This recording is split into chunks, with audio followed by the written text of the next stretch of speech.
Salut à tous et à toutes. Hello guys, it's been a long time. I miss you a lot. Donc aujourd'hui nous allons parler des prépositions à la fin des questions les gars. Alors si vous n'êtes pas encore abonné, je vous demande de s'abonner, voilà.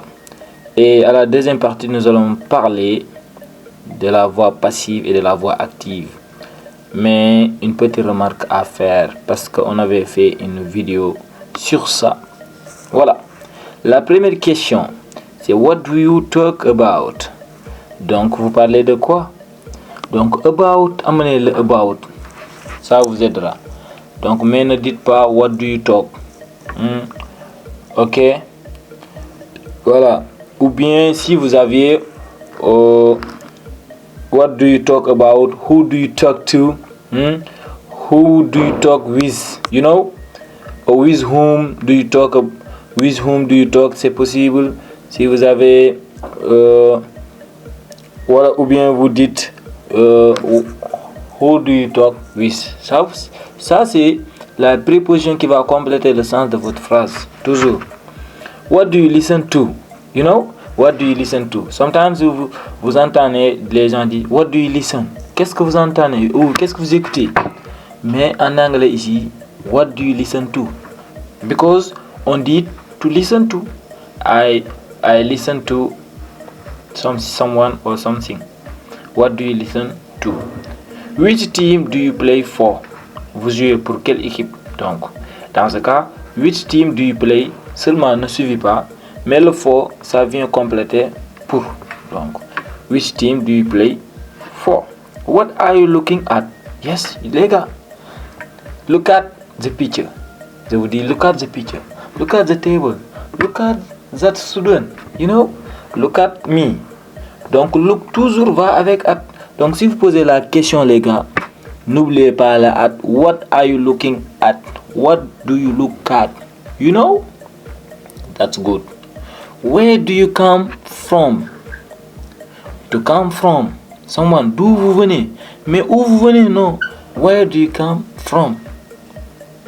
Si vous répondez, vous dites I come from Senegal. Yes. Ok. Who are you going with? Vous irez avec qui? Donc, complément d'accompagnement. Donc, vous irez avec qui? Who are you going with? Donc, c'est ça qui va vous définir. C'est avec.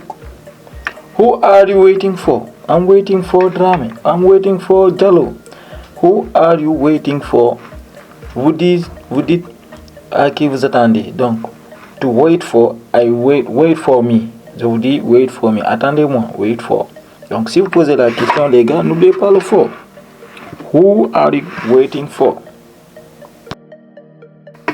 Alors, ici, nous allons parler de la voix passive et de la voix active. D'accord.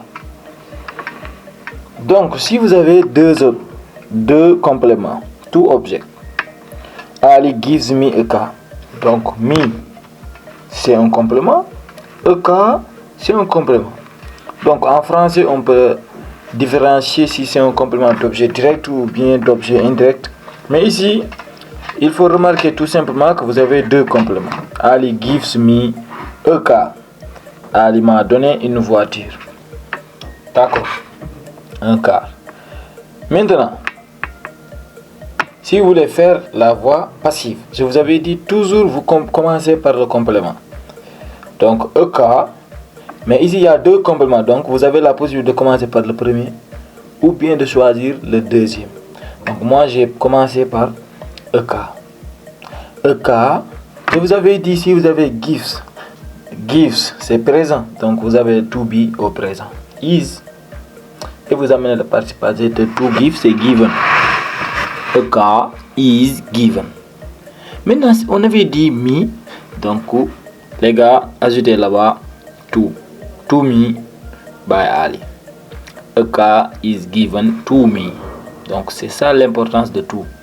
Donc, vous avez deux objets. Pour tenir compte de deux compléments, pour tenir compte du premier, donc vous utilisez to. Ok. Ou bien, vous pouvez commencer par le premier. I am given. Vous pouvez se focaliser sur le premier. I am given a car. Si vous voulez dire, précisez que vous avez reçu. Donc vous utilisez I am given a car. Ou bien si vous voulez mettre l'accent sur le car, vous utilisez a car. I am given a car by Ali. Alors, si c'est à l'infinitif, je vous avais dit toujours, si vous faites à la voix passive, vous avez besoin du verbe être, to be en anglais. Ça, c'est obligatoire. Allez regarder la vidéo. Maintenant, ici, qu'est-ce qu'il y a ici? Vous avez infinitif. Donc, to be à l'infinitif, je vous avais dit, le verbe que vous avez, le temps qu'il porte, le temps auquel il est conjugué. Donc, vous conjuguez le to be à ce temps. C'est simple. Donc, s'il est à l'infinitif, donc vous l'utilisez to be à l'infinitif. Vous utilisez to be à l'infinitif. Donc, I am going to buy a cell phone. Donc, I am going ici, c'est une expression qui peut déterminer le futur. Ok? Être sur le point de I'm going to buy a cell phone. You know? A cell phone is going to be bought. Donc, to buy, to be. Après, vous avez dit toujours le passé passé. Donc, va venir. Donc, to buy, bought. C'est le passé passé. To be bought. Donc, a cell phone is going to be bought by me. You know? Okay. A dish is going to be prepared.